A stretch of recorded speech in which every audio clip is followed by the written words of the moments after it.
Bonjour à toutes et à tous, bienvenue pour cette première édition 2021 des Masterclass de l'excellence commerciale. Déjà, je voudrais vous souhaiter une très belle année 2021 à tous. Vous présenter nos excuses pour ce démarrage un petit peu raté où la diffusion de la Masterclass a commencé 5 minutes trop tôt. J'ai dû appuyer par mégarde sur le bouton diffusion sans le faire exprès, donc voilà. Ça y est, on est parti pour de vrai. J'ai le plaisir aujourd'hui d'être avec Sophie Chabanel. Bonjour Sophie. Bonjour. Merci d'être avec nous aujourd'hui. Et je voudrais commencer cette nouvelle année par vous remercier.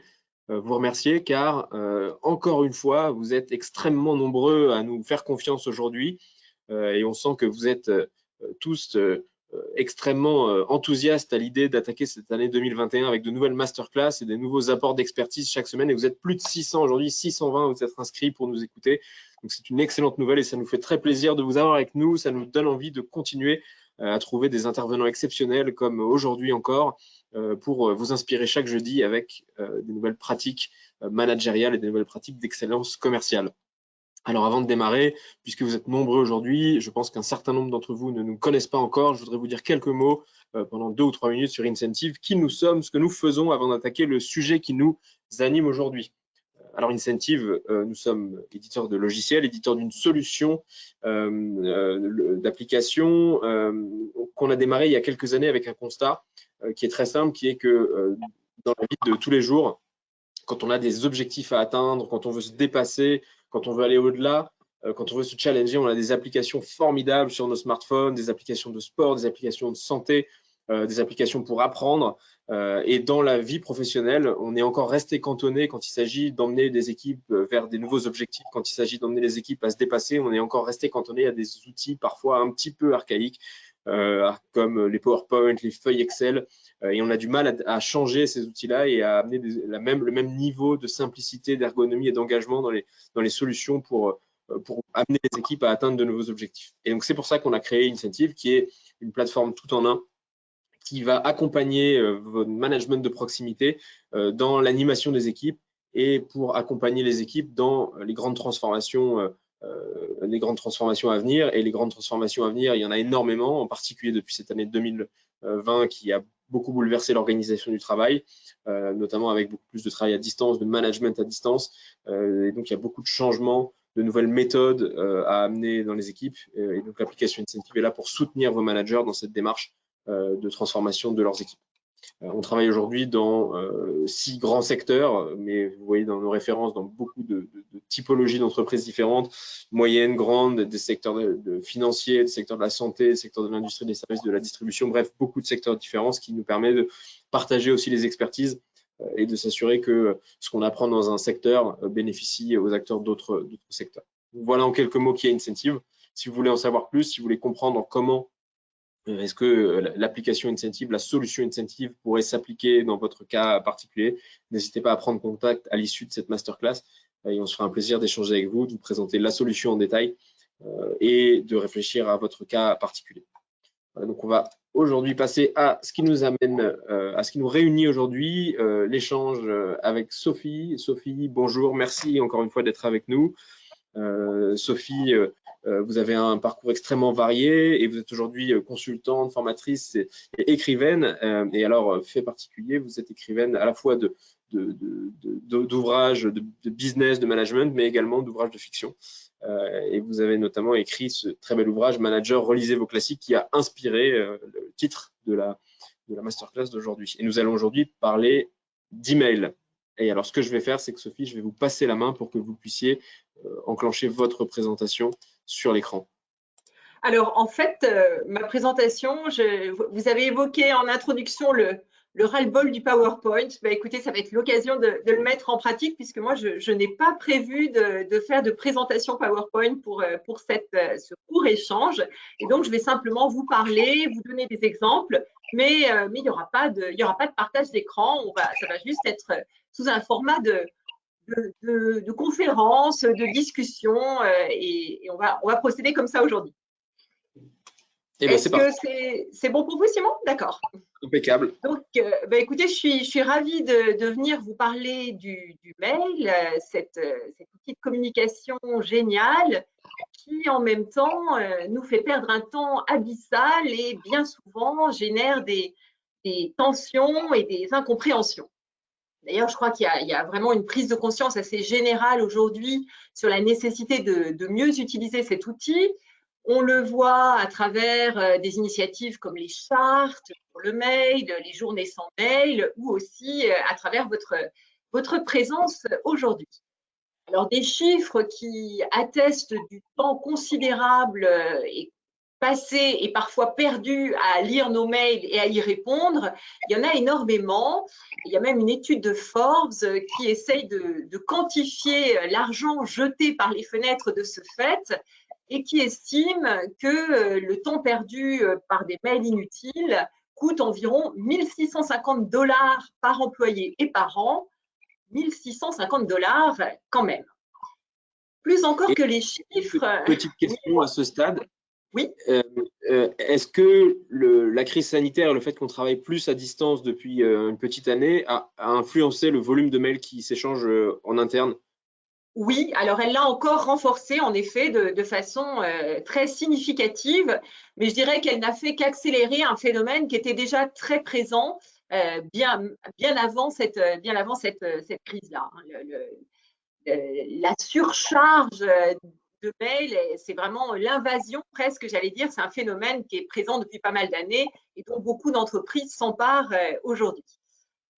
En ce qui me concerne, j'ai été plus encore frappée, que par les chiffres, j'ai été frappée par une histoire que m'a racontée un jour une directrice de site que j'avais en formation et qui un jour, à son retour de vacances, a trouvé dans sa boîte de réception 450 messages et dans un grand moment de désespoir ou peut-être de lucidité, elle les a tous supprimés d'un seul clic. Et à sa grande surprise, dans les semaines qui ont suivi, elle a eu en tout et pour tout 2 relances suite à la suppression de ces 450 messages. Donc, je trouve que le ratio entre les 450 messages supprimés d'une part et les 2 relances d'autre part est assez éloquent sur le grand gaspillage que constitue malheureusement souvent la communication par mail. Donc, mon objectif aujourd'hui, ce serait peut-être de vous donner presque un kit de survie, entre guillemets, pour essayer de faire en sorte que le mail redevienne un outil pertinent et maîtrisé. Et pour ça, on va travailler sur 2 sujets. D'une part, quand utiliser le mail et d'autre part, comment rédiger des mails qui soient efficaces et professionnels. Alors d'abord, quand utiliser le mail ? Un petit rappel d'abord, il faut se souvenir que l'inflation du nombre de mails a aussi un impact environnemental, puisqu'en 2019, on estime qu'il y a environ 10% de la consommation énergétique mondiale qui correspond aux usages numériques. Donc, je pense que c'est intéressant aussi de garder ça dans un coin de la tête. Il y a aussi un impact environnemental à tous ces mails inutiles. Donc, quand est-ce qu'on doit utiliser le mail? Quand est-ce qu'on peut utiliser le mail? Je dirais que c'est assez simple. Le mail est pertinent quand on veut envoyer des informations assez simples et assez concises, ou quand on veut formuler des questions, des demandes, des requêtes, même des demandes d'action, qui là encore sont assez simples. Et là, bien sûr, le mail a beaucoup d'avantages. Il est gratuit, plus ou moins gratuit, on va dire, mais pas très coûteux.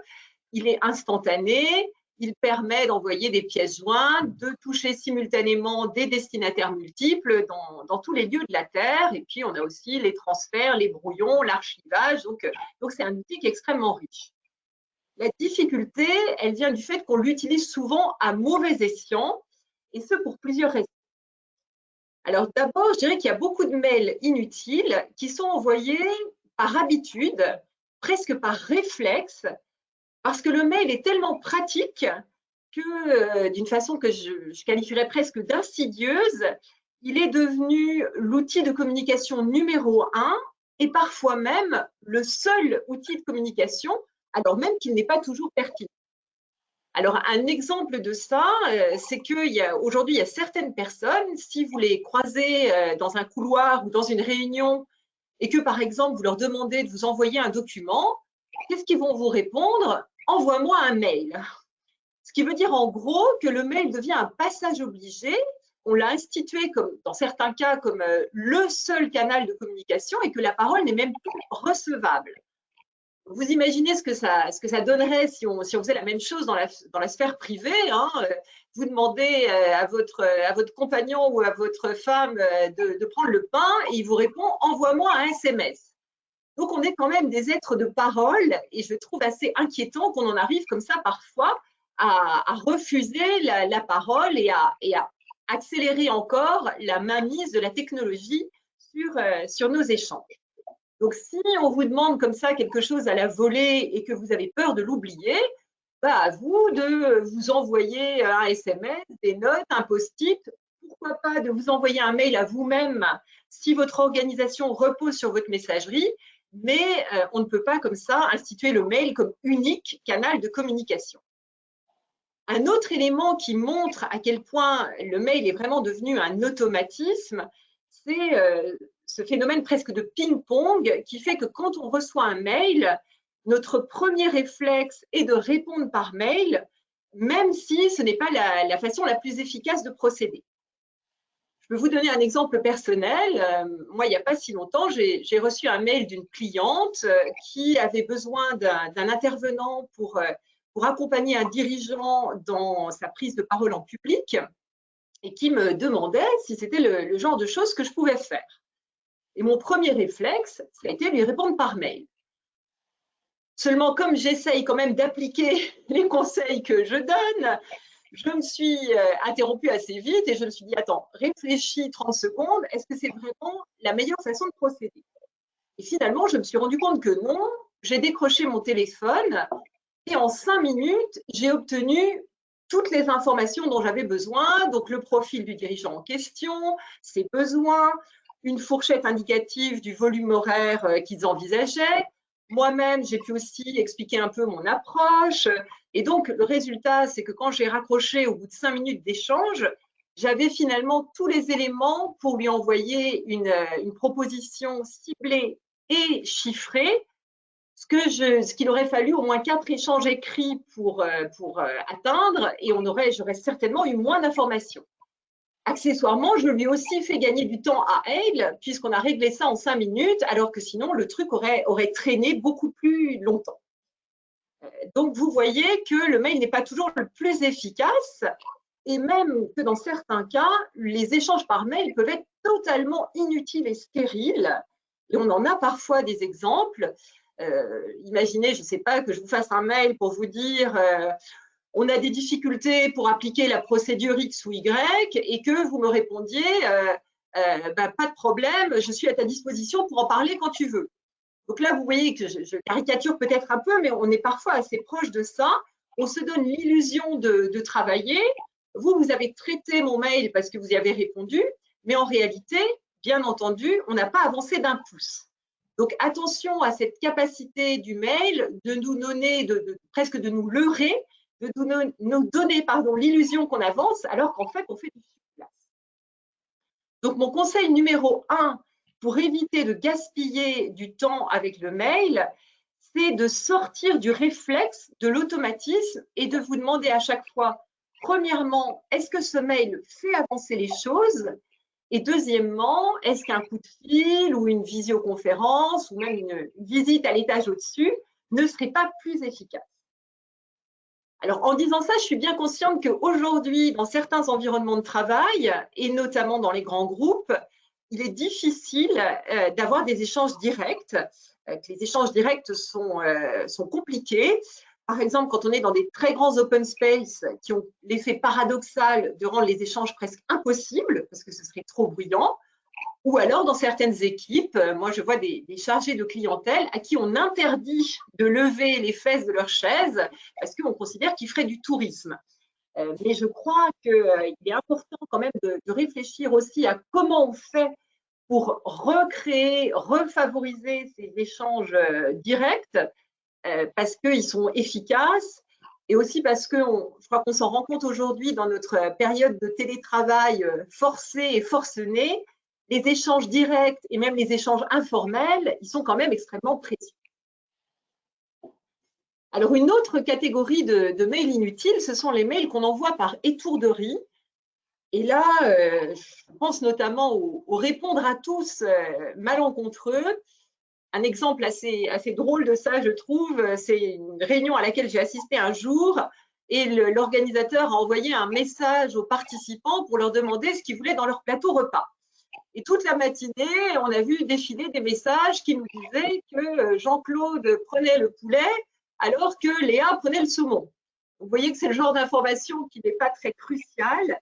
Donc, attention à limiter le nombre de destinataires et d'ailleurs aussi, je suis étonnée que ça se fasse assez rarement, attention aussi à fixer des règles au sein d'une équipe, notamment si vous êtes le manager. Moi, je vous invite à prendre le temps de fixer un cadre en définissant clairement le genre de messages sur lesquels vous voulez être en copie et le genre de messages sur lesquels vous ne voulez pas être en copie.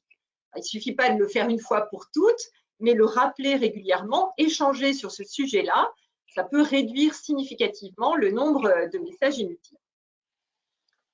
Alors, des messages inutiles et même parfois contre-productifs, il y en a aussi qui sont envoyés pour se couvrir.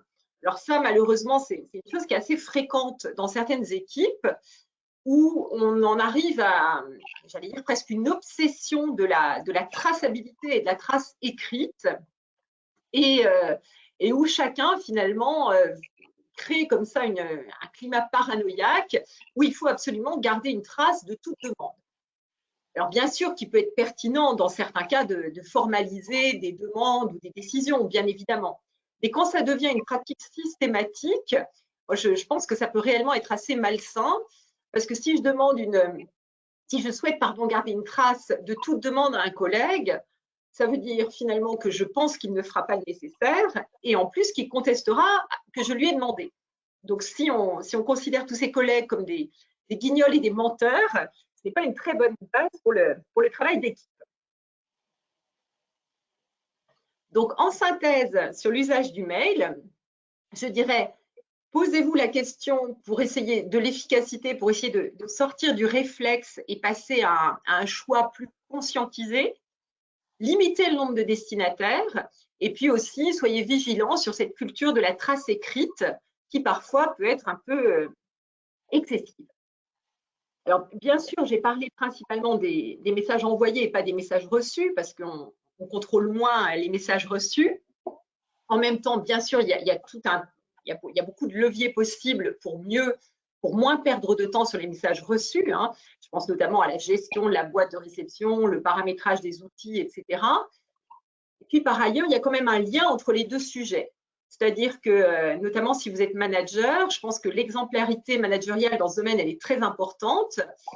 Et comme le dit le patron de LinkedIn avec un certain sens de la concision, il dit « To receive less email, send less email ». Donc, c'est aussi un levier pour en recevoir moins. Si on passe maintenant, après ce petit point sur l'utilisation du mail, à la partie sur la rédaction des mails, comment écrire des mails professionnels et efficaces, je dirais d'abord, soyez concis. Et là, on a la chance d'avoir un certain nombre d'études qui montrent que la longueur optimale pour qu'un mail soit lu, elle est en gros de l'ordre de 50 à 130 mots, on va dire 3 à 7 lignes. Et au-delà, les messages ne sont pas lus, d'autant qu'il faut garder en mémoire qu'il y a à peu près la moitié des messages aujourd'hui qui sont lus sur smartphone.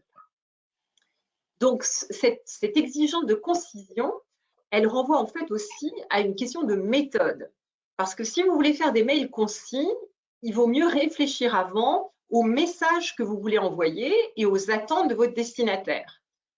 Alors qu'à l'inverse, si vous êtes dans ce que je serais tentée de qualifier de monologue intérieur, c'est-à-dire si vous tapez tout ce qui vous passe par la tête, comme ça vous passe par la tête et qu'à la fin vous cliquez sur envoyer, vous allez probablement avoir un message qui va être assez long, assez dilué et assez décousu. Donc, je vous invite à faire cet effort de réflexion avant. Finalement, qu'est-ce qui compte, qu'est-ce qui est pertinent pour mon destinataire? Le deuxième conseil, c'est d'être clair et simple. Et pour ça, en matière de rédaction, vraiment de privilégier la simplicité, donc de faire des phrases courtes, d'aller droit au but. Et puis aussi, bien sûr, de choisir un objet précis. Ce qui et aussi une invitation à vous relire hein, pour vous assurer justement que votre rédaction est simple et claire. Donc, vous voyez que là aussi, finalement, ça renvoie aussi à des questions de méthode. Alors, le troisième conseil, c'est bien sûr d'être courtois en toutes circonstances. Et pour ça, il y a une règle vraiment de bon sens qui est qu'en matière de courtoisie, il vaut toujours mieux en faire trop que pas assez. Pourquoi? Tout simplement parce que le mail, et de façon générale, l'écrit, est un média froid. C'est-à-dire que vous n'avez pas la voix, vous n'avez pas le langage non verbal. Et donc, il est important de faire des efforts pour atténuer cette froideur. Sinon, il y a un risque important qu'il y ait de mauvaises interprétations, c'est-à-dire qu'un mail qui va juste être un tout petit peu trop rapide, il va être perçu comme sec ou agressif, alors que ça n'était absolument pas votre intention. Donc cet écart entre l'interprétation et l'intention, il est assez fréquent. Moi, j'en ai un exemple avec un interlocuteur administratif chez un client il y a quelques années, avec qui j'échangeais par mail et que je prenais vraiment pour un sale type parce que je trouvais que ses mails étaient secs et méprisants.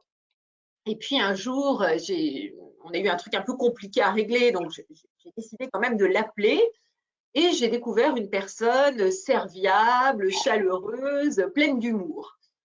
Donc vous voyez que la personne était en fait absolument à l'inverse, à l'opposé de l'image que je m'en étais forgée à travers ces messages. Donc vos mails, ils donnent aussi une image de vous-même. Toujours sur l'aspect de courtoisie, un autre conseil que je voudrais vous donner, c'est d'être prudent sur l'usage du s'il vous plaît et du merci, qui à l'oral, on le sait, ce sont les mots magiques hein, qu'on enseigne à nos enfants.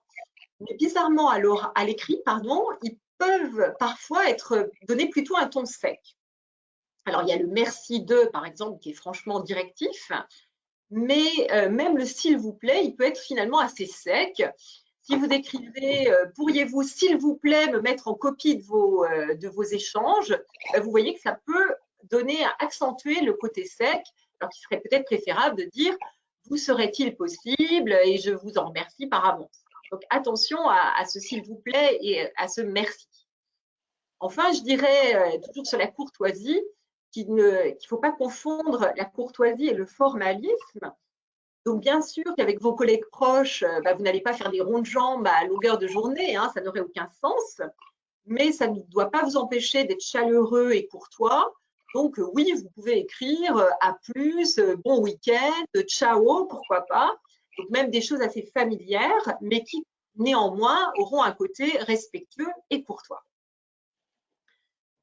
Un autre conseil de rédaction, qui finalement est assez lié d'ailleurs, c'est de rester toujours professionnel et factuel, ce qui veut dire en gros qu'il faut proscrire et même vraiment bannir tout règlement de compte, toute agressivité et toute ironie. Donc la conséquence de ça, c'est d'abord que si vous êtes dans une situation relationnelle qui est conflictuelle, qui est très sensible, il faut éviter absolument le mail, c'est absolument pas le bon outil de communication. Et la deuxième chose, c'est qu'il faut éviter à tout prix d'envoyer des mails quand vous êtes énervé. Parce que même si vous ne le souhaitez pas, ça ressortira forcément d'une façon ou d'une autre.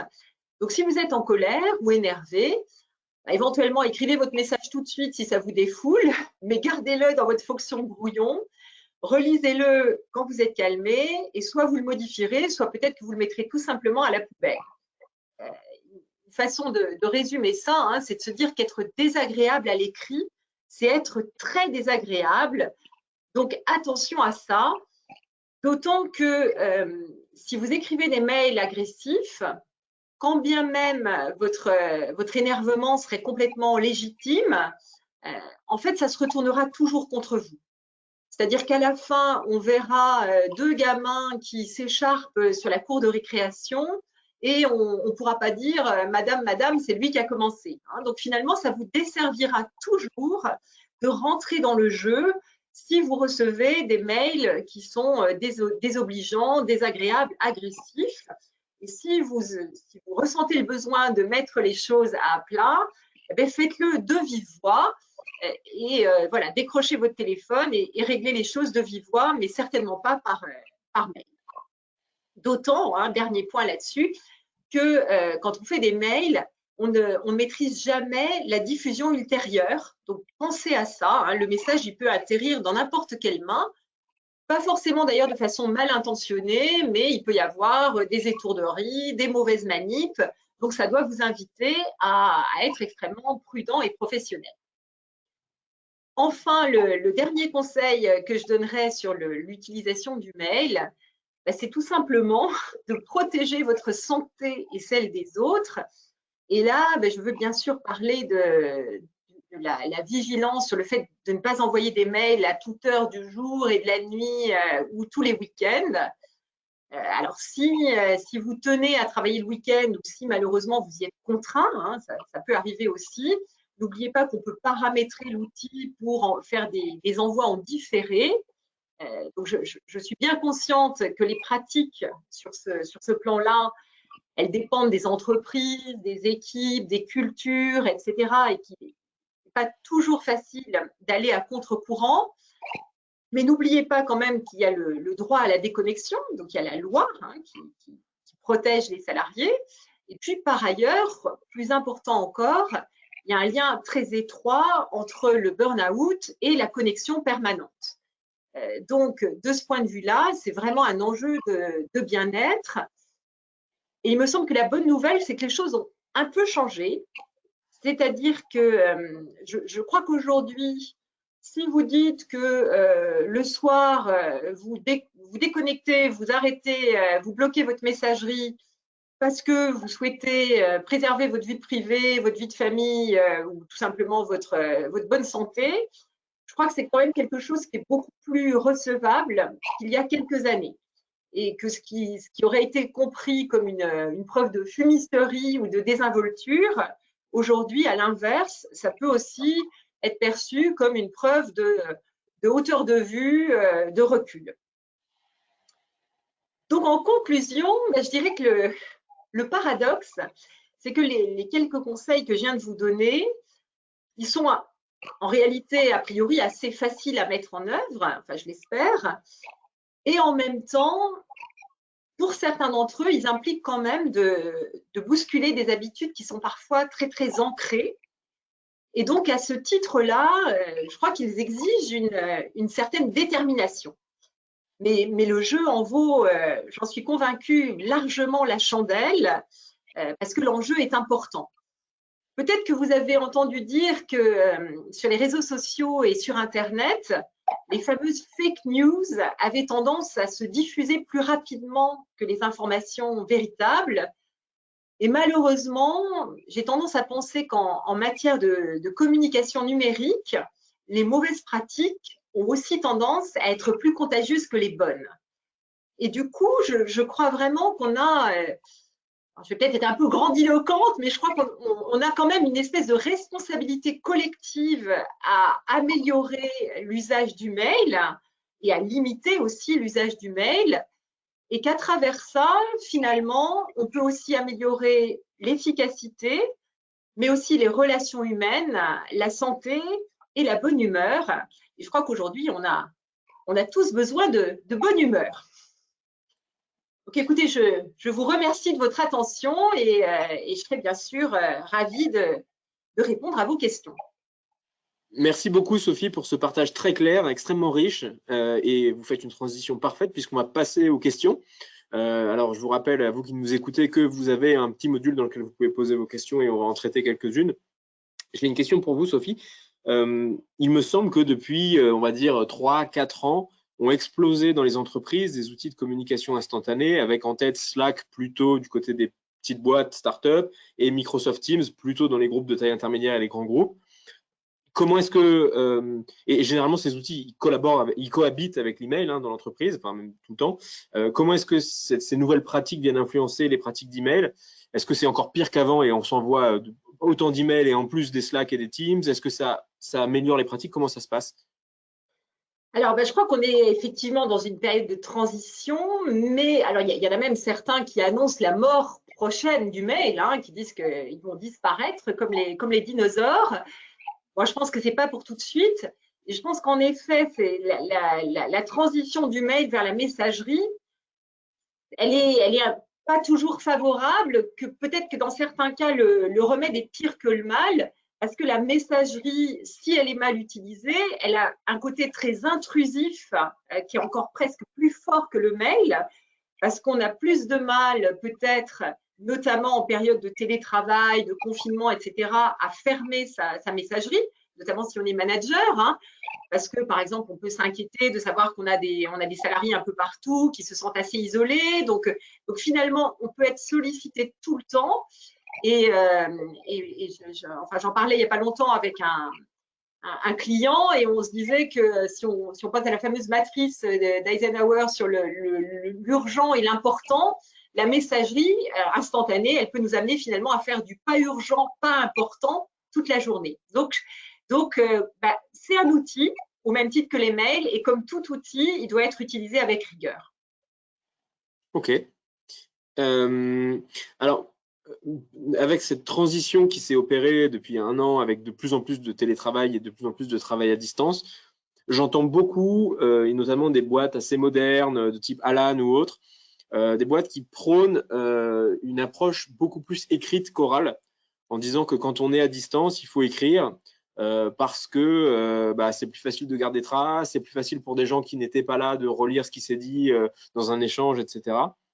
Alors, ces approches écrites, elles ne sont pas forcément prônées par email, hein. Ils ont tendance à utiliser des outils complémentaires, des outils de documentation, etc., pas que des emails. Mais qu'est-ce que vous pensez de cette affirmation-là, de dire que la distance implique plus d'écrit que d'oral? Alors moi, je suis pas tout à fait d'accord parce que il commence à y avoir pas mal de psychologues, psychiatres, médecins en tout genre qui s'inquiètent des effets sur notre santé mentale, hein, de cette situation quand même d'isolement qui est importante et qui est non désirée pour un grand nombre d'entre nous. Et je crois que, au contraire, alors bien sûr que l'écrit a sa place, hein, mais je crois qu'en même temps, il est très important de maintenir des lieux et des temps d'échange, y compris informels, parce qu'on a quand même besoin de ça. Alors, il y a une façon de faire qui commence peut-être à un peu dépasser parce que les gens en ont un peu marre parfois, mais la fameuse, vous savez, la fameuse météo du jour, hein, où chaque participant à une réunion doit indiquer dans quel état d'esprit il est, est-ce qu'il est de bonne humeur, est-ce qu'il est fatigué, etc. Ce genre de tour de table-là, peut-être que cette approche précise de la météo du jour, elle commence à être un petit peu éculée, mais prévoir des temps d'échange informels, collectifs ou individuels, et notamment quand on est manager, s'imposer d'appeler régulièrement les collaborateurs, en tout cas qui en ont le plus besoin, pour leur demander par exemple comment ils vont, ça on ne peut pas le demander par écrit. On ne peut pas faire un écrit pour demander à quelqu'un comment tu vas. En tout cas, il ne vous répondra certainement pas de la même façon. Alors que si vous l'appelez et que vous avez un échange oral sur des choses qui sont plus personnelles, plus sensibles, plus subjectives, les choses se diront autrement. Ok. Alors, on a beaucoup de questions dans le public sur la copie cachée dans l'email. Est-ce qu'il faut l'utiliser? Comment est-ce qu'il faut l'utiliser? C'est une question qui est revenue au moins 5 ou 6 fois, donc je pense que c'est un vrai sujet. Alors, bon, personnellement, je ne l'utilise pas parce que j'ai tendance à dire qu'elle est sournoise par nature. C'est-à-dire que je n'aime pas cette idée de la copie cachée. Bon, c'est vrai que si par exemple on est en négociation avec un interlocuteur externe, en négociation commerciale, oui, ça peut être assez pratique de copier par exemple le chef pour qu'il suive nos échanges sans que le client soit forcément informé de sa présence dans l'échange. Personnellement, je préfère quand même faire différemment, c'est-à-dire ne pas utiliser cette fonctionnalité que j'aime pas tellement, et plutôt transférer en disant voilà, pour info, ou voilà où on en est, voilà le mail que j'envoie. Utiliser plutôt des transferts. En tout cas, si vous l'utilisez, pour moi, ça doit vraiment être dans un cadre hyper précis, comme par exemple, encore une fois, celui de négociation commerciale, où on veut finalement que différents services soient informés, mais ça peut assez vite déraper sinon vers des choses pas très saines. Si une personne est en copie, a priori, moi, notamment dans des échanges internes, je pense qu'il est impératif que les autres sachent que cette personne est en copie. Ok, donc essayez plutôt d'éviter l'usage de la copie cachée et de favoriser les transferts de copies pas cachées. Ouais, carrément. Ok. On a aussi beaucoup de questions dans le public sur l'usage du mail par les managers. À la fois des gens qui nous disent bah, je ne peux pas envoyer moins de mails parce que mon manager m'en envoie plein, et des gens qui nous posent la question de finalement comment est-ce qu'on doit bien utiliser le mail quand on est manager. Et quand on est manager, il y a une relation assez particulière humaine avec ses managers. Comment est-ce que le mail s'inscrit dans cette relation? Est-ce qu'il faut l'éviter à tout prix ou le limiter? Alors, d'abord, je dis, pour ceux qui disent mon manager utilise le mail tout le temps, donc je ne peux pas réduire le nombre de mails, c'est vrai que souvent, c'est lui qui donne le là, d'une certaine façon. Donc, s'il a fait du mail au sein de l'équipe le mode de communication normal, entre guillemets, ben, c'est difficile de ne pas suivre le courant. Après, est-ce que le manager peut utiliser le mail au sein de son équipe? Oui, bien sûr. Mais pour moi, les conseils, ce serait d'abord, si vous êtes manager, de ne jamais utiliser le mail pour recadrer un collaborateur. C'est-à-dire que s'il y a des choses, qu'elles soient importantes ou pas, hein, quand bien même ce serait un point relativement anodin, pour moi, alors là, je suis formelle, n'utilisez jamais le mail pour dire à un de vos collaborateurs, bah ça, c'était pas génial, ça aurait été mieux si tu avais fait comme ça. Parce qu'en fait, l'écrit est très, très violent. Même si on essaye de prendre des précautions et d'enrober un peu les choses, l'écrit est quand même fondamentalement plus violent que l'oral. Donc, si on a des choses un peu délicates à dire en tant que manager, le mail n'est pas le bon moyen. Donc, ça, c'est une première règle à respecter. La deuxième chose, c'est que moi, ce que je regrette, c'est que dans les équipes, les managers ne prennent pas le temps d'échanger sur le fonctionnement. Moi, j'ai vu, par exemple, je vois parfois en formation des gens qui me disent « Ah oui, ben, nous, notre manager, vous verriez ses mails, elle nous parle comme à des chiens, elle nous transfère les demandes des clients à traiter, pour traitement, urgent SPP. » Et les gens le perçoivent de façon hyper blessante. Alors qu'en réalité, moi, si je me mets dans la peau d'un manager qui pilote, par exemple, la relation client, peut-être qu'il n'y a aucune intention d'être blessant. Et dans ce cas, ben, ça serait intéressant tout simplement de fixer les règles du jeu ensemble en disant, bon ben voilà, moi je vous explique, le matin, j'ai moi-même 45 mails qui me sont tombés sur le coin du nez et c'est des réclamations clients sensibles, urgentes. Donc, ma façon de fonctionner, ben, c'est de vous les dispatcher. Donc, voilà, je vous les envoie aux uns et aux autres et je mets pour traitement parce qu'il me semble que c'est une façon efficace de fonctionner. Et donc, ne le prenez pas mal. Et je pense que si on parlait, si on prenait des temps d'échange sur les règles du jeu, on éviterait beaucoup, beaucoup de malentendus, d'incompréhensions et de mauvaises interprétations. Ok, on a bien dépassé le timing. On va prendre une dernière question qui est très intéressante. Si on évolue dans une entreprise où il y a un usage un peu à outrance des emails qui vont dans tous les sens, comment est-ce qu'on peut faire à son niveau pour essayer de contrecarrer un peu cet usage outrancier de l'email? Alors moi, je pense qu'on peut déjà changer ses propres pratiques. Et puis, si on a des relations correctes avec ses collègues et avec ses chefs, bah, mettre le sujet sur la table en disant alors, vous pouvez mettre ça, par exemple, sur le compte de la recherche d'efficacité et de productivité. Ça, en général, c'est quand même un argument auquel il est difficile d'être insensible. Donc, peut-être mettre ça sur ce compte-là en disant « J'ai l'impression qu'on perd du temps et qu'on pourrait être plus efficace en faisant moins de mails. Réfléchissons-y ensemble. » Sachant qu'il y a aujourd'hui des sociétés spécialisées, des intervenants externes qui peuvent aussi accompagner sur ce sujet-là. Génial. Merci beaucoup, Sophie. Merci à tous de nous avoir suivis jusqu'au bout. Vous étiez très nombreux à être présents. Merci de votre attention, de votre fidélité.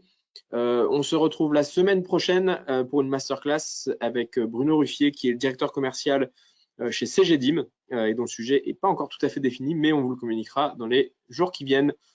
Merci, Sophie, pour ce partage extrêmement riche. Merci à vous. Merci beaucoup et bonne journée et bonne année à tous. Très belle journée, très bonne année à tous. Au revoir. Au revoir.